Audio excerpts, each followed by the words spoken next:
The very first and perhaps most critical step in making someone miss you, truly miss you, is not found in tactics of manipulation or mind games. It begins with something far deeper, something that resides at the core of who you are. It's the establishment of genuine independence. You see, when a person senses that your existence revolves solely around them, when your happiness and your sense of meaning are entirely tethered to their attention, they intuitively devalue what you offer. It's not even necessarily a conscious process. It's biological, it's psychological, it's built into the very structure of human attraction. People do not yearn for what is readily and cheaply available. They yearn for what is rare, what is valuable, and most importantly, what is rooted in strength.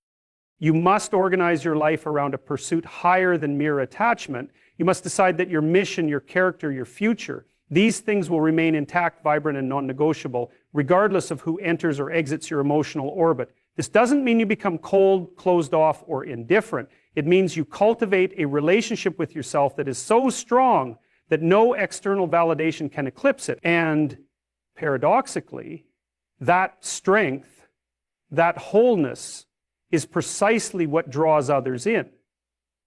It creates a gravitational pull far stronger than any calculated strategy ever could. Consider for a moment the kinds of individuals who naturally command attention and admiration. They are rarely the ones who chase, who plead, who lose themselves in another's shadow. They are the ones who stand firm, who operate with a sense of destiny about their lives. They are on a path. They are building something, a career, a vision, a future, and that reality magnetizes others toward them. It communicates wordlessly yet powerfully, I am complete within myself, and you may walk beside me, but you will never complete me. This, fundamentally, is what ignites longing. It is the understanding, consciously or subconsciously, that you are not desperate for anyone, that your worth is not contingent upon being chosen.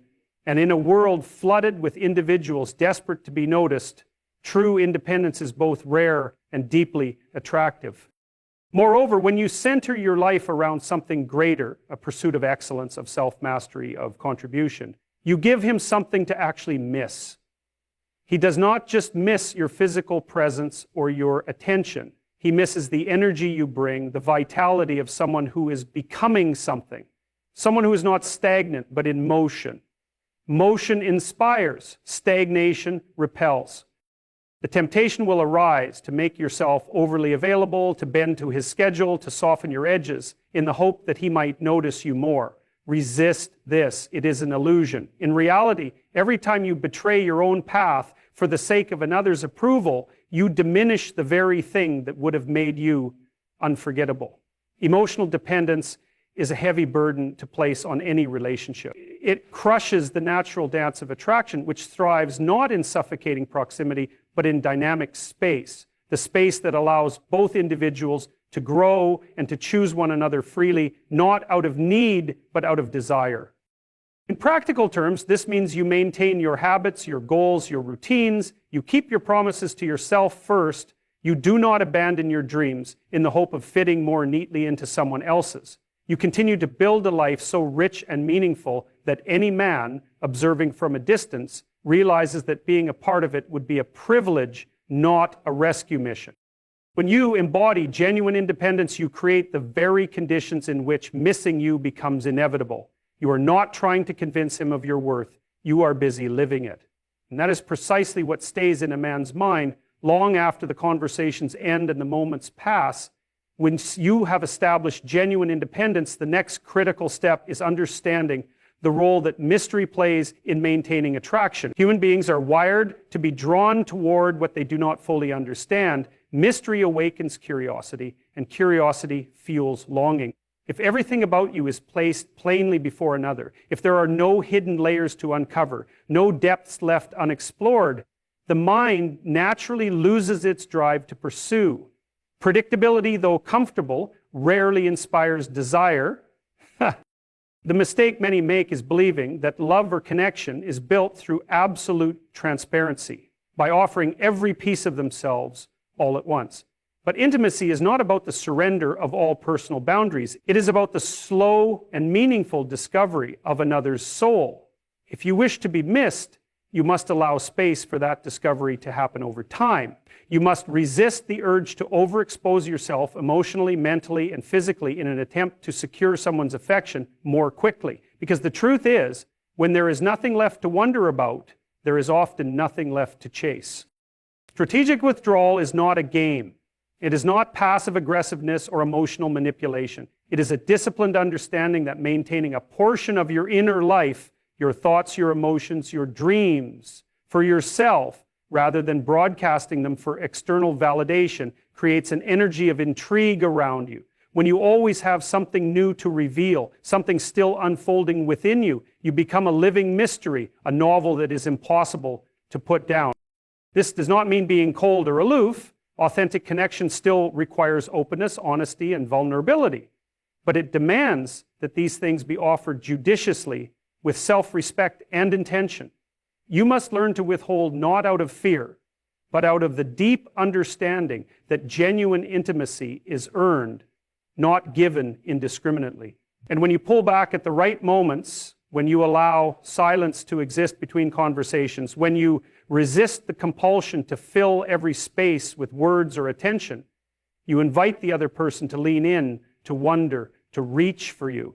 It is within that space, that blessed, uncomfortable, magnetic space, that missing you takes root.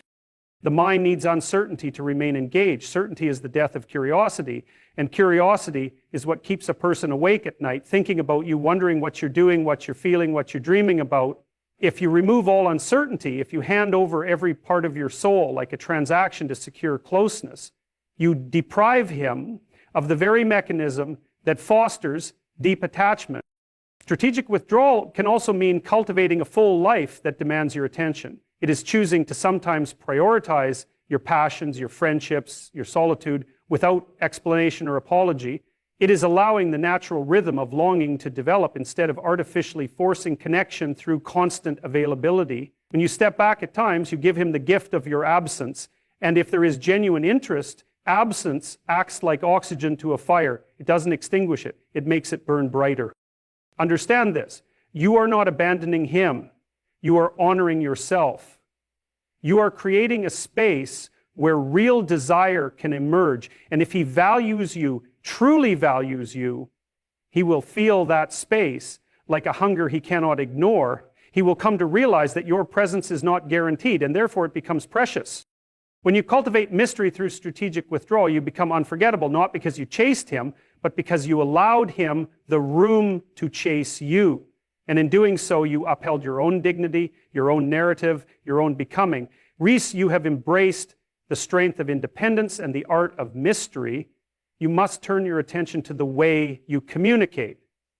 And here, precision is paramount. In a world oversaturated with meaningless noise, with people broadcasting their every impulse and emotion across countless platforms, what stands out? What actually penetrates the fog is deliberate, authentic communication. It is not the loudest voice that leaves the deepest impression. It is the voice that speaks sparingly, but with weight, with sincerity, and with a profound sense of self. Many fall into the trap of believing that constant contact will ensure they remain in someone's mind. They think that if they can just be present enough, through endless messages, calls, affirmations, they will weave themselves into his emotional life. But attention without scarcity becomes a background hum, a white noise that is not heard, not felt, and certainly not missed. It is not the frequency of communication that breeds attachment. It is the meaning contained within it. Effort is flooding someone with empty words, diminishes their value, and cheapens the very connection you are trying to build. You must discipline yourself to communicate with intent. Let your words carry something of your soul, not the desperate echo of your fears. When you choose to reach out, it should never be from a place of anxiety or need, but from a place of genuine desire to share, to connect meaningfully, to offer a glimpse into the ongoing richness of your life, a message that speaks of excitement, of passion, of joy, without demanding a response, without trying to extract validation, lingers in the mind far longer than a barrage of hollow check-ins. Furthermore, silence must not be feared. It must be understood as the necessary rhythm of human connection. If every moment is filled, there is no room for longing to grow.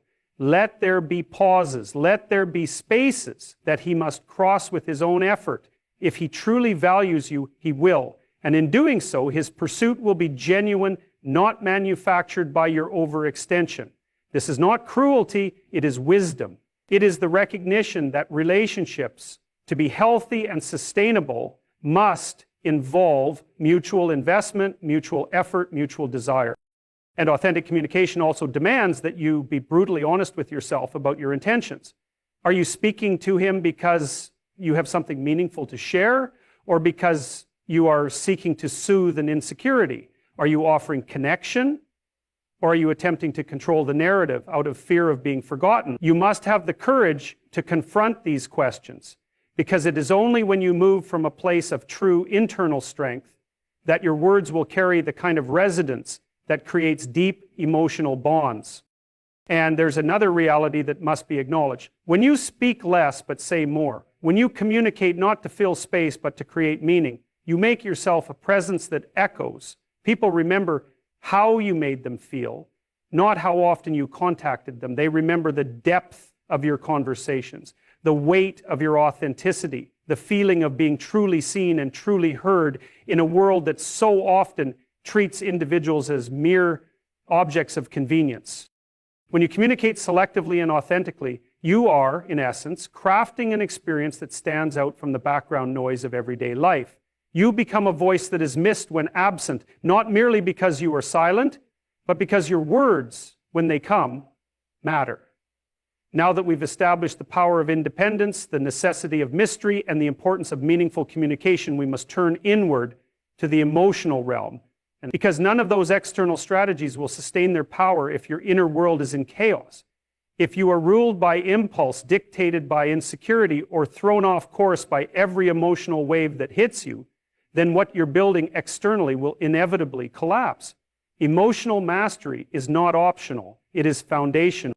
We live in a time where emotional expression is often confused with emotional discipline, but to feel something intensely is not the same as being governed by it. There is a profound difference between experiencing an emotion and allowing that emotion to dictate your behavior. To be clear, your emotions are not the enemy, they are messengers. But messengers are not meant to be monarchs. They deliver information, they don't issue commands. Second, if you want to be someone who leaves a lasting impression, someone who is missed deeply, you must learn to receive those messages with awareness and then respond, not react. Reactiveness makes you predictable, and predictability erodes intrigue.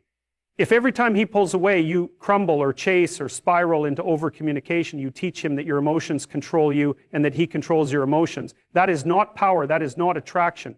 That is dependency dressed in the costume of vulnerability.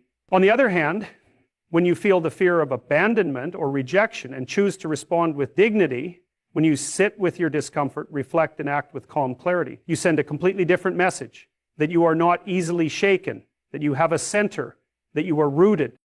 And that is precisely what becomes magnetic. It's not about pretending to be unaffected. It's about becoming the kind of person who can hold their internal chaos without making it someone else's responsibility.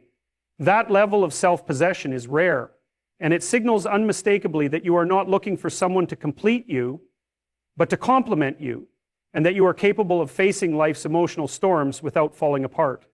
You must train yourself to pause. That's a discipline few possess. When something triggers you, a late reply, a sudden distance, a misunderstood comment, the urge to act immediately will be overwhelming. To reach out, to demand answers, to restore emotional safety as quickly as possible. But that impulse, if obeyed without question, often leads to self-sabotage.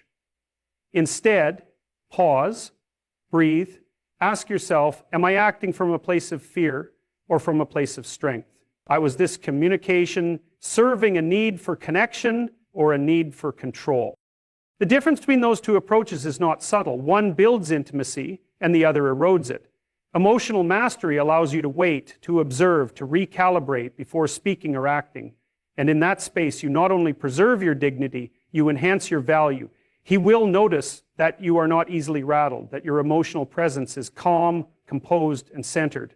That steadiness is attractive on a level that defies superficial reasoning. It evokes safety, respect, and deep admiration.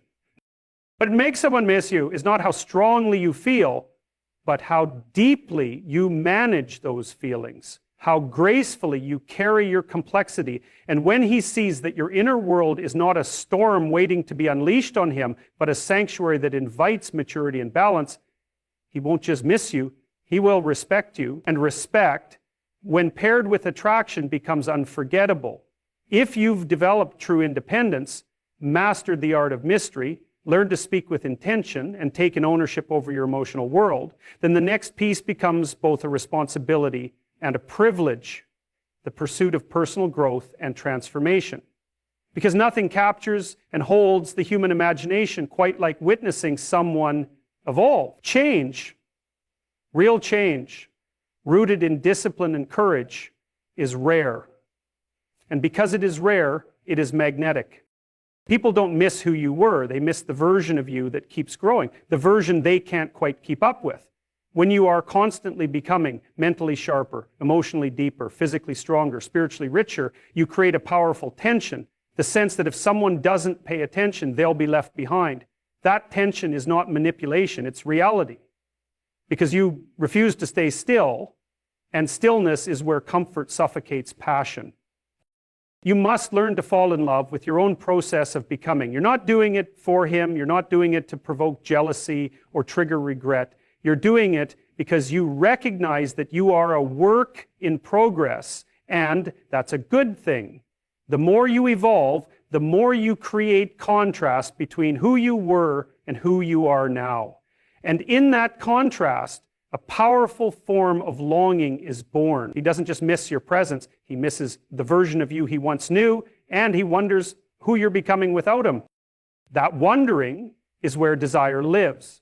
Because desire doesn't flourish in stasis, it flourishes in momentum. If you're the same person today that you were 6 months ago, emotionally reactive, mentally stagnant, physically exhausted, spiritually unanchored, then he doesn't need to look back. He already knows what's there. But if you've grown, if you've sharpened your edges, deepened your insight, refined your energy, you become unfamiliar. And unfamiliarity, when it's laced with past connection, becomes irresistible. You must challenge yourself to keep expanding, read the books, learn the skills, face the truths you've been avoiding, heal the parts of you that still sabotage love, develop discipline, prioritize your physical health, engage in meaningful work, surround yourself with people who stretch your thinking. Every step you take toward becoming a more formidable version of yourself leaves a trail behind. A trail that he will eventually look back on. And when he does, he will realize that while he remained still, you moved forward. That realization alone creates impact. Transformation also redefines the dynamic of any relationship. It subtly communicates, if you wish to walk with me, you must also grow. You must also evolve. You raise the standard not by demanding it, but by becoming it. And those who truly value you will either rise to meet you or they'll be left watching from a distance, burdened by the ache of having known you but failing to keep up. Growth doesn't mean perfection. It means becoming aware. It means not repeating the same cycles blindly. It means choosing self-respect over self-abandonment again and again. And the more you do this, the more you become someone whose absence is felt not because of what you used to give, but because of who you've become in their absence. When you commit to constant evolution, you make it impossible to be forgotten, not because you're loud or demanding, but because the silent evidence of your progress speaks louder than words ever could. Finally, after building independence, cultivating mystery, communicating intentionally, mastering your emotions, and committing to personal growth, there is one more truth you must confront. You have to be willing to walk away. Not as a bluff, not as a strategic ploy to manipulate his emotions, but as a genuine, unwavering commitment to your own worth. Because the paradox is this: the moment you are fully willing to lose someone who cannot meet you where you are is the moment you become truly unforgettable. Most people don't realize how much energy they waste clinging to something that isn't fully reciprocal. They think that by holding on tighter, by proving their loyalty, by demonstrating how much they're willing to sacrifice, they will inspire devotion in return. But human nature doesn't work that way. We do not value what is handed to us without condition. We value what is rare, what demands recognition, what does not beg for acceptance. You teach people how to treat you by what you are willing to tolerate. And if you tolerate being treated as optional, you become optional.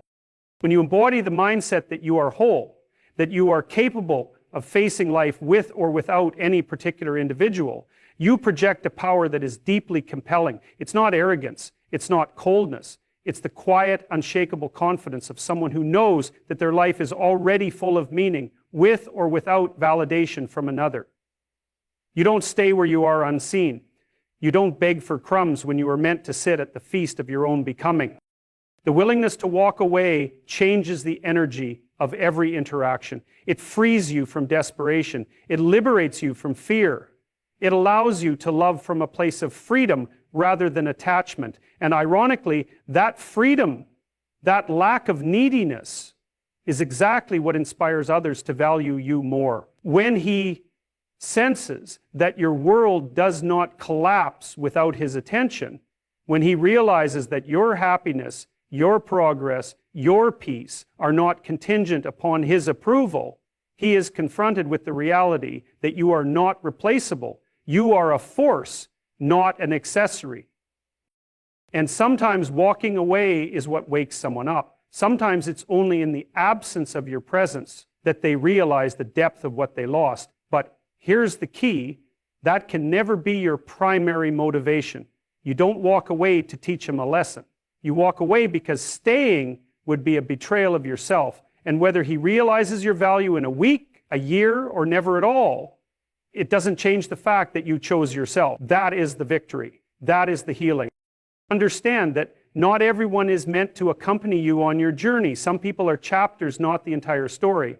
And when you have the courage to close a chapter that no longer aligns with your highest self, you open the door to something greater.